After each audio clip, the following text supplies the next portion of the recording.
Carta de Paulo a Tito. Tito era um seguidor grego de Jesus que foi, durante anos, um colega de trabalho e companheiro de viagem confiável de Paulo. Ele tinha ajudado Paulo em várias situações de crise. E nessa carta descobrimos que Paulo atribuiu a ele a tarefa de ir a Creta, uma grande ilha na costa da Grécia, para restaurar a ordem em uma rede de igrejas domésticas. A cultura cretense era notória no mundo antigo. Uma das palavras gregas para mentiroso era cretizo, ser um cretense. Essas pessoas eram conhecidas pela traição e ganância. A maioria dos homens da ilha servia como soldados mercenários pelo maior lance. E as cidades insulares eram conhecidas como inseguras, atormentadas pela violência e pela corrupção sexual. No entanto, a ilha de Creta tinha muitos portos estratégicos que serviam diferentes cidades por todo o antigo mar Mediterrâneo.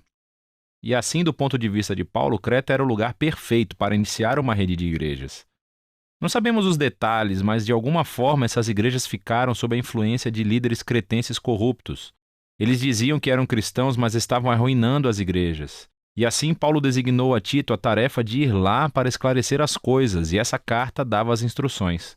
Ela tem um conceito bastante simples. Depois de uma breve introdução, Paulo dá a Tito instruções claras sobre suas tarefas na igreja.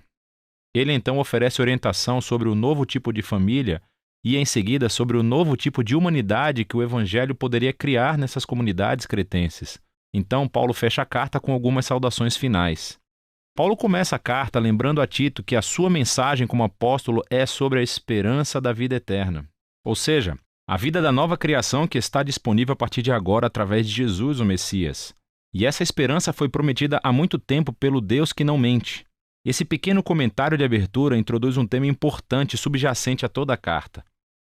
Um dos problemas nas igrejas cretenses era que eles tinham assimilado o conhecimento que tinham sobre Jesus, o Deus cristão, as suas ideias sobre os deuses gregos com os quais cresceram, especificamente Zeus, seu deus principal. O povo cretense alegava que Zeus realmente havia nascido na ilha de Creta, e eles adoravam contar histórias e mitologias sobre o caráter dissimulado de Zeus que seduzia mulheres e mentia para conseguir o que queria.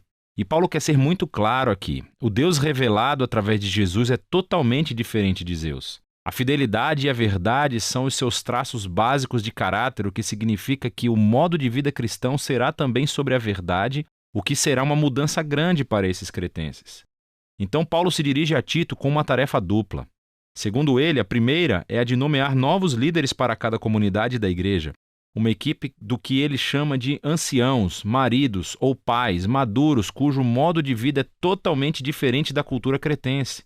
Eles devem ser conhecidos pela integridade, devoção total a Jesus, pelo autocontrole e pela generosidade, tanto em suas famílias como na comunidade em geral. Esses novos líderes devem ensinar as boas novas sobre Jesus e substituir os líderes corruptos que precisam ser confrontados. Essa é a segunda tarefa de Tito. Paulo identifica os professores como aqueles da circuncisão. Em outras palavras, etnicamente, eles eram cretenses judeus que diziam que seguiam Jesus. Mas, semelhante aos problemas na Galácia, essas pessoas exigiam que os cristãos não-judeus fossem circuncidados e seguissem as leis da Torá se realmente quisessem se tornar seguidores do Messias judaico.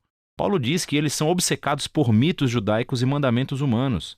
E, para completar, eles estão na liderança da igreja apenas para ganhar dinheiro.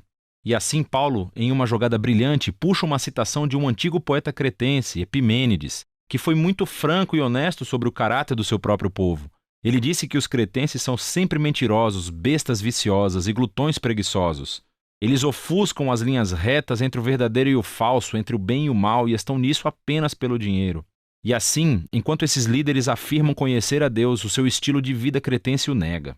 Isso precisa ser resolvido, que leva Paulo para a próxima sessão. Por causa desses líderes corruptos, muitos cristãos nessas igrejas agora têm famílias e vidas pessoais que são um desastre total. E em 3 momentos diferentes, Paulo destaca o resultado de tudo isso. A mensagem sobre Jesus é desacreditada e os seus vizinhos não cristãos têm boas razões para fazer acusações malvadas. E tudo isso torna o ensinamento sobre Deus, nosso Salvador, totalmente desinteressante e não atraente para ninguém. Então Paulo pinta uma imagem da família cretense ideal que é dedicada a Jesus. Seriam homens e mulheres idosos que são cheios de integridade e autocontrole, para que possam se tornar modelos de caráter para os jovens. E as moças não deveriam estar dormindo por aí evitando o casamento como estava na moda em Creta na época, mas deveriam procurar parceiros fiéis que possam criar famílias estáveis e saudáveis. E os rapazes devem fazer o mesmo, devem ser conhecidos como cristãos produtivos e saudáveis.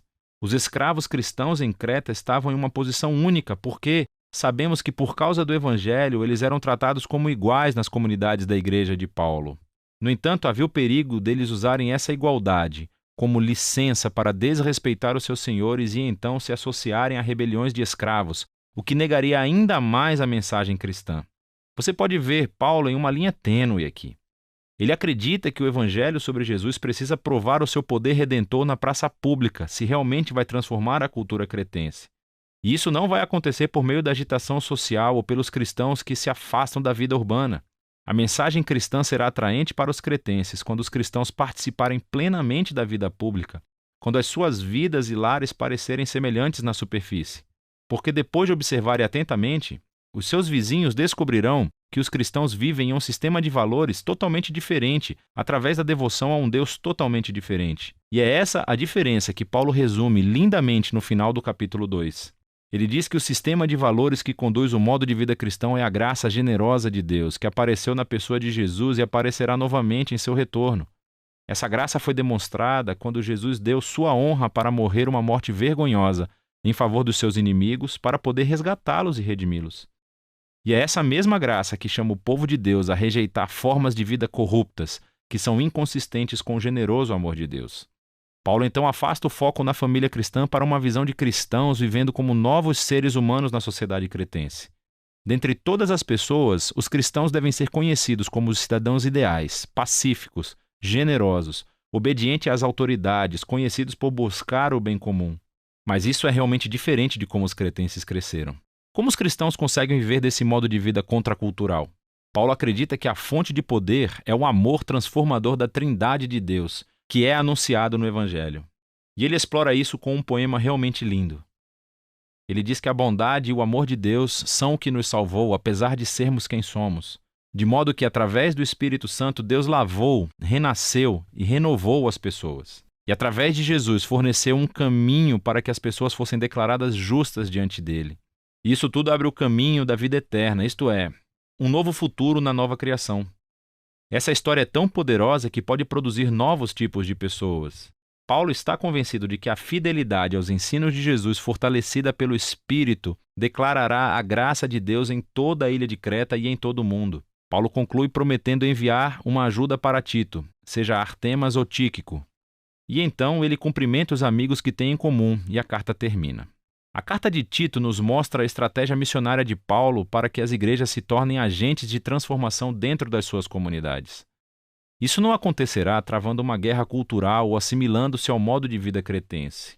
Pelo contrário, ele convoca esses cristãos a participarem sabiamente da cultura cretense. Eles precisam rejeitar o que é corrupto, mas também abraçar o que é bom.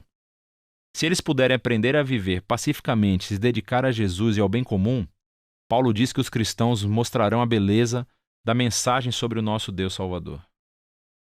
E é disso que se trata a carta de Tito.